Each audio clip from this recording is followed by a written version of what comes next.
வணக்கம். ஆகாஷ்வாணி புதுச்சேரி செய்திச் சுருக்கம் வாசிப்பவர் வான்மதி. பிரதமர் திரு நரேந்திர மோடி நாளை முதல் 5 நாள் சுற்றுப்பயணமாக சைப்ரஸ், கனடா, குரோஷியா ஆகிய நாடுகளுக்கு செல்கிறார்.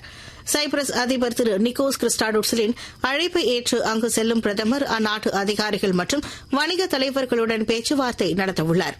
வரும் ஜூன் 16ஆம் தேதி கனடாவில் நடைபெறும் G7 உச்சிமாநாட்டில் பங்கேற்கும் அவர் எரிசக்தி பாதுகாப்பு, தொழில்நுட்பம் மற்றும் புதுமை உள்ளிட்ட உலகளாவிய பிரச்சினைகள், குறிப்பாக செயற்கை நுண்ணறிவு, ஆற்றல் தொடர்பு மற்றும் குவாண்டம் தொடர்பான பிரச்சினைகள் குறித்து G7 நாடுகளின் தலைவர்கள் மற்றும் பிற சர்வதேச தலைவர்களுடன் கருத்துக்களை பரிமாறிக்கொள்கிறார். வெளியுறவு அமைச்சர் டாக்டர் ஜெய்சங்கர் ஐரோப்பாவுடன், குறிப்பாக பிரான்சுடன் இந்தியாவின் ஆழமான ஈடுபாட்டை பிரான்சின் மார்ஷேல்ஸ் நடந்த ரெய்சினா மெடிட்டரேனியன் 2025 கலந்து கொண்டு பேசுகையில் எடுத்துரைத்தார். மத்திய தரைக்கடல் பகுதியில் இந்தியாவின் வலுவான ஆர்வத்தையும் வர்த்தகம் மற்றும் மக்களிடையேயான உறவுகளால் இயக்கப்படும் கூட்டாண்மைகளின் முக்கியத்துவத்தையும் அவர் வலியுறுத்தினார். வரும் நாட்களில் போதுமான அளவு நாட்டில் எரிசக்தி விநியோகம் இருப்பதாக மத்திய பெட்ரோலியம் மற்றும் இயற்கை எரிவாயு அமைச்சர் திரு ஹர்தீப் சிங் பூரி தெரிவித்துள்ளார். நேற்று பெட்ரோலிய செயலாளர் மற்றும் இந்திய எரிசக்தி பொதுத்துறை நிறுவனங்களின் தலைவர்களுடன் மறு ஆய்வுக் கூட்டத்தை நடத்திய பின்னர் சமூக ஊடக பதிவில் அவர் இவ்வாறு தெரிவித்துள்ளார். லண்டனில் நடைபெற்று வரும் உலக கிரிக்கெட் டெஸ்ட் சாம்பியன்ஷிப் போட்டி 2025